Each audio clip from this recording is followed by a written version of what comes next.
एक क्वेश्चन है vector space का, मतलब ये सिद्ध करना है कि वेक्टर स्पेस है।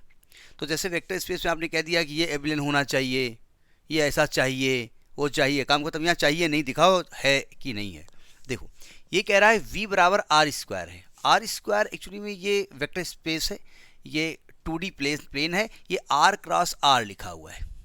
कार्टेशियन प्रोडक्ट आपने पढ़ा होगा। कार्टेशियन प्रोडक्ट कैसे लिखा जाता है? ऑर्डर पेयर में लिखा था एक्स कामा वाई, और एक्स कामा वाई एक तरीके से कोऑर्डिनेट भी होता है। तो एक तरीके से 2 डायमेंशनल प्लेन ये रिप्रेजेंट कर रहा है। ये क्या है? 2D प्लेन रिप्रेजेंट करता है, ठीक है। कभी कभी आर क्यूब लिखा होगा, इसको लिखा होगा एक्स कामा वाई कामा जेड, ये 3D प्लेन हो जाएगा। तो आर स्क्वायर मतलब ये आर क्रॉस आर लिखा हुआ है। कार्टेशियन प्रोडक्ट, कार्तीय गुणनफल, इंग्लिश पढ़ो हिंदी मीडियम पढ़ो, नहीं समझ इसलिए जाओगे कि समझना ही नहीं है, ठीक। और f में रियल नंबर का सेट है ये। तो शो करो कि वी एफ के ऊपर एक वेक्टर स्पेस को रिप्रेजेंट करता है। तो पहले आपको पहला स्टेप आपको क्या शो करना पड़ेगा? टू शो, क्या दिखाना पड़ेगा कि v प्लस के केस में v plus is abelian group, abelian group. यानी आपको एलिमेंट किसके लेने पड़ेंगे? v के लेने पड़ेंगे। अब हम लेंगे एक्स वाई जेड ही लेंगे, ठीक है। तो एक तो होता है हम बता दें कि अरे वो होता है, देखिए एबिलियन होगा ही उसमें, तो प्रॉपर्टी फॉलो ही करती हैं जी, नहीं, दिखाना पड़ेगा। और ये आपके एक्स वाई किसको बिलोंग करते हैं? रियल नंबर को, मतलब एक्स वाई रियल नंबर्स हैं यहाँ पर। अब देखो एबिलियन के लिए पहले क्या प्रूव करना पड़ेगा कि भाई क्लोजर प्रॉपर्टी फॉलो कर रहा नहीं कर रहा है, क्लोजर प्रॉपर्टी या क्लोजर एक्सियम जो भी आप कहें। तो हम क्या करेंगे? 2 ऑर्डर पेयर लेंगे, यहाँ पर ऑर्डर पेयर लेना पड़ेगा, ठीक है। हमने कहा, हाँ हमने कहा x1 comma y1 and x2 comma y2 किसको बिलोंग कर रहा है? v को। अब दोनों को ऐड कर दें, तो ऐड करने के बाद जो रिजल्ट आए वो भी v में होना चाहिए। Now x1 comma y1 plus x2 कामा y2 को जब ऐड करते हैं तो ऐड में इसके फर्स्ट एलिमेंट ऐड हो जाते हैं और सेकेंड एलिमेंट ऐड हो जाते हैं, ये नियम होता है। यानी ये क्या हो जाएगा? x1 प्लस x2 कामा y1 प्लस y2। अब बताओ ये रियल नंबर का एक ऑर्डर पेयर है, तो क्या ये रियल नंबर नहीं होगा?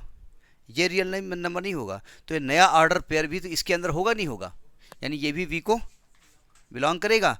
So close, it is closed ऐसे लिखते हैं, या तो क्लोजर प्रॉपर्टी सेटिस्फाई कर दो। So it is closed under operation already दिया हुआ कौन से ऑपरेशन में, या लिखना चाहते हो लिख सकते हो अंडर ऑपरेशन द प्लस, ये क्लोज्ड होगा। हो गया समझ में एक बार? अब दूसरी प्रॉपर्टी इसी में रब करते जा रहे हैं, एसोसिएटिविटी। अब एसोसिएटिविटी में क्या करेंगे? आपको 3 लेने पड़ेंगे, तो दूसरी प्रॉपर्टी इसी में आते हैं। ये एबिलियन के लिए कर रहे हैं, एसोसिएटिविटी। हमने कहा x1 comma y1, x2 comma y2 and x3 comma y3 किसको बिलोंग कर रहा है? v को बिलोंग करता है। ये 3 ऑर्डर पेयर हैं जो v के अंदर हैं, ठीक है। अब हम क्या करेंगे? x1 comma y1 plus x2 कामा y2 को एक ब्रैकेट में और प्लस x3 कामा y3 को अलग ब्रैकेट में लिखें, कोई दिक्कत? अब इसको क्लोजर एसोसिएटिव करने के लिए क्या करेंगे? आप इसको प्लस करके प्रूफ मत करिए, आप डायरेक्ट ऐसे लिख दीजिएगा x1 कामा y1 अलग कर दो और प्लस x2 कामा y2 प्लस x3 कामा y3 को इधर कर दो, बस हो गया प्रूफ। बोले ये कोई बात तो नहीं हुई, अगर कि हम तो प्रूफ करेंगे, तो करो। इसमें इसको लिखो x1 प्लस x2 और y1 प्लस, अगले स्टेप में x1 plus x2 plus x3, y1 plus y2 plus y3, फिर x1 y1 को अलग कर दो और x2 प्लस x3 को अलग कर दो और ये ऐसे लिख दो, हो जाएगा ना। तो ये हो गया आपका कि भाई एसोसिएटिव प्रॉपर्टी होल्ड करती है, ठीक है। अब तीसरी आएगी एग्जिस्टेंस ऑफ आइडेंटिटी, और फिर आएगी एग्जिस्टेंस ऑफ इनवर्स। अब देखो ध्यान से, third property, existence of identity. अब बताइए यहां पर अगर आइडेंटिटी एलिमेंट क्या हो सकता है? ऑर्डर पे हम लिखना है, क्या होगा यहां पर? 0 0। मतलब आप ये कहेंगे कि भाई अगर x कामा वाई वी को बिलोंग करता है तो 0,0 भी तो वी को बिलोंग करेगा, क्योंकि आपका ऑर्डर पेयर रियल नंबर है, और रियल नंबर मतलब ऑल द रियल नंबर, ये नहीं कि ये रियल नंबर तो वो वाला नहीं, सब रियल नंबर होंगे। तो यानी कि सच दैट अगर मैं 0,0 में प्लस करता हूँ x,y, तो क्या मैं कह सकता हूँ रिजल्ट x,y आएगा, या मैं ऐसे उल्टा कर दूँ x,y प्लस 0,0 तो रिजल्ट x,y आएगा। सो मैं कह सकता हूँ कि 0,0 is identity element, identity elements in V के अंदर ये आइडेंटिटी एलिमेंट होगा, यानी आइडेंटिटी एलिमेंट इसके अंदर एग्जिस्ट करता है। हो गया। अब आते हैं एग्जिस्टेंस ऑफ इनवर्स। अब आई हमने लिखा काहे स्पेलिंग ज़्यादा लिखी, इंक काहे खर्च करें। एग्जिस्टेंस ऑफ इनवर्स, इनवर्स देखिए, इनवर्स में दो ऑर्डर पेयर का जो ऑपरेशन है वो ऑपरेशन करने पर क्या आना चाहिए, ऑपरेशन करने पर आना चाहिए आइडेंटिटी एलिमेंट। क्या बता रहे हो, यानी अगर मैं x,y ले रहा हूँ और इसमें क्या प्लस कर दूँ -x,-y कर सकता हूँ ना, क्या ये v में नहीं होगा, होगा, और इसको ऐड करने क्या आएगा 0,0 here -x,y is inverse of x,y, so inverse भी एग्जिस्ट कर गया।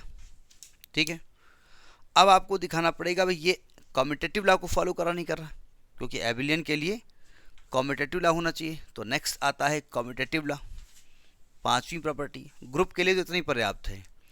पांचवी प्रॉपर्टी आएगी कम्यूटेटिव लॉ। देखिए x1, y1 plus x2, y2 अगर प्लस करता हूं तो इसको लिखा जाता है x1 plus x2, y1 plus y2, ये तो आएगा।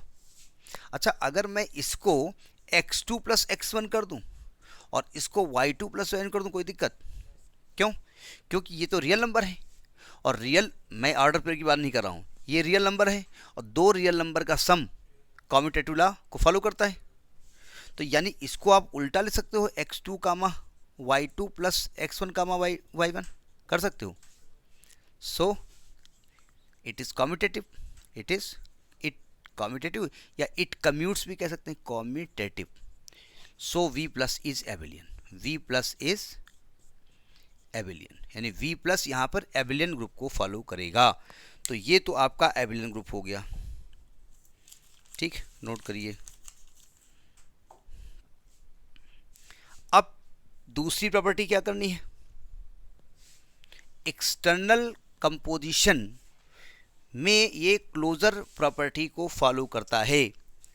V is close under external composition. दूसरी प्रॉपर्टी हमको दिखानी पड़ेगी कि V is closed under external composition, external composition मतलब एलिमेंट एक V का होगा, एक F का होगा, और जब ऑपरेशन करेंगे तो रिजल्ट में V का एलिमेंट आना चाहिए। और ऑपरेशन किसका लगेगा, F का, डॉट, प्लस नहीं, प्लस V का है ऑपरेशन। ठीक है, तो मैं V का एलिमेंट चूंकि हमको ऑर्डर पेयर मानना पड़ेगा, तो हमने मान लिया x, y किसको बिलोंग कर रहा है, V को, और A किसको बिलोंग कर रहा है, F को। अब हम A डॉट V निकालेंगे,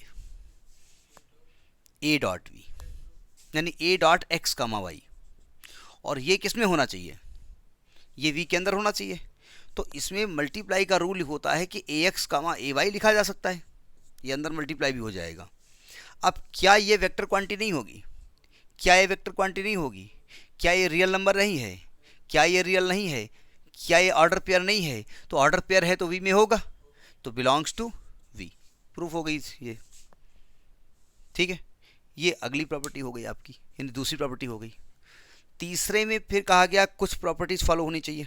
ठीक है, 4-5 होनी थी कुछ, मतलब तीसरे में कुछ लिखी है ना, अभी कितनी हुई हैं, 6 हुई हैं ना, अभी 5 प्रॉपर्टी और होनी चाहिए ना, अब 5 और ले लेते हैं। तीसरा नंबर,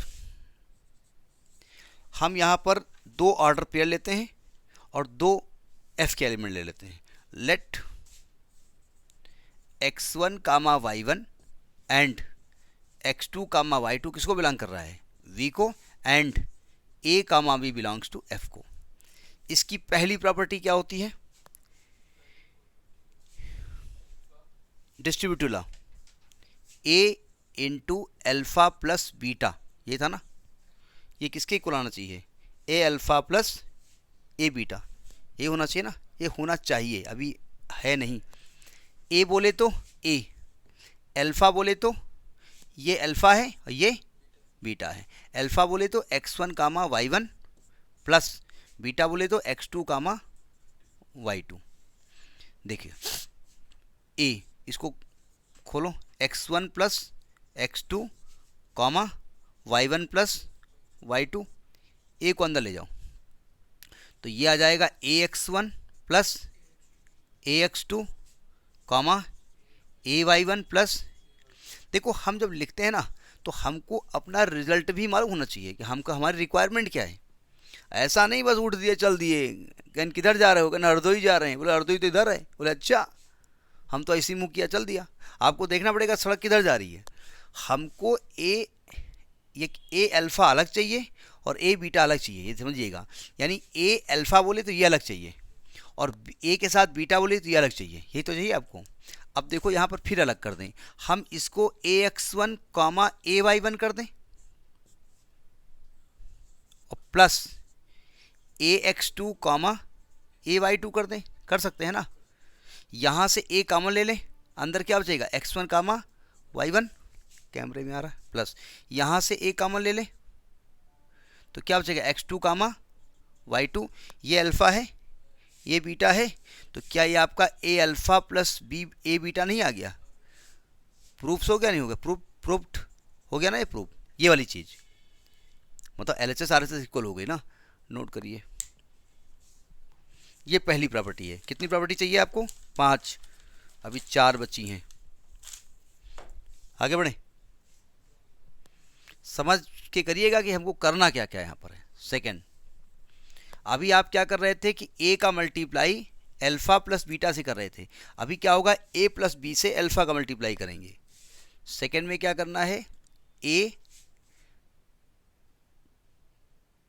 प्लस क्या था, a का मल्टीप्लाई a प्लस बी का मल्टीप्लाई अल्फ़ा से करेंगे। आना क्या चाहिए, a अल्फ़ा प्लस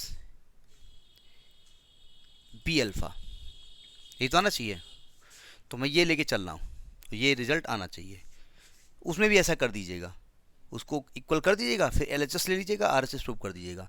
तो LHS ले लिया, a बोले तो a प्लस बी तो ऐसे रहेगा, अल्फ़ा बोले तो x1 कामा y1, ये कैसे मल्टीप्लाई होगा, ये हो जाएगा a plus B x1 comma a plus B y1। अब मजबूरी है कर्ली लगाना पड़ेगा, सही कहा मैंने। इसको खोलेंगे तो क्या आएगा, ax1 plus bx1 comma ay1 plus by1, ये आ गया। अच्छा, ax1 कॉमा ay1 अलग कर दें, यानी ax1 कॉमा ay1 अलग कर दें और प्लस bx1 कॉमा by1 अलग कर दें, कोई दिक्कत। यहाँ से क्या कॉमन है, a, अंदर क्या बचेगा x1 कामा y1, यहाँ से कॉमन है b, क्या बचेगा x2 कामा x1 कामा y1, नहीं सॉरी गलत कर गया क्या, x1, हाँ ठीक है, x1 कामा y1। तो ये आपका a अल्फ़ा हो गया, ये b अल्फ़ा हो गया, यही तो RHS है, प्रूफ हो गया। सेकेंड प्रॉपर्टी लिखिए, हो गया।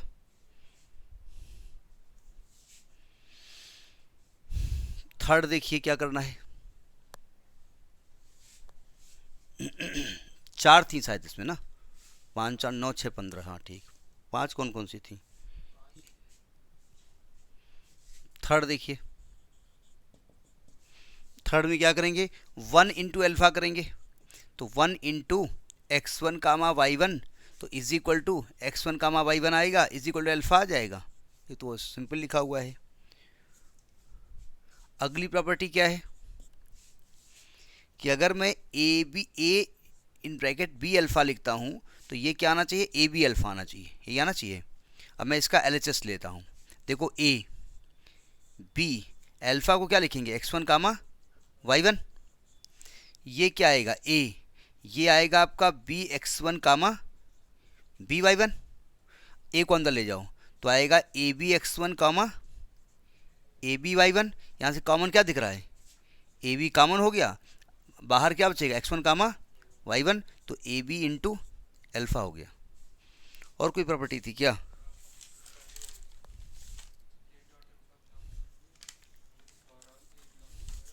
अच्छा, पहली प्रॉपर्टी आपने बताई नहीं है नोट करिए अच्छा इसको। तो चलो पांचवी किए जा रहे हैं उसको, हो गया।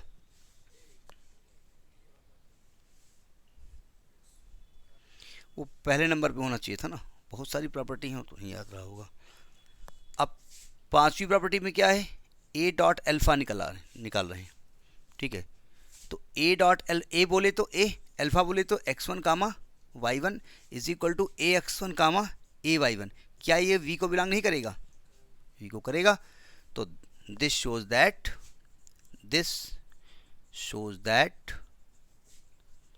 vf is a vector space. तो हमको लगता है वेक्टर स्पेस की डेफिनेशन से तो टफ उसका क्वेश्चन है, ठीक है। तो ये तरीका होता है वेक्टर स्पेस को लगाने का। समझ में बात नहीं आई, कर लेना इसको।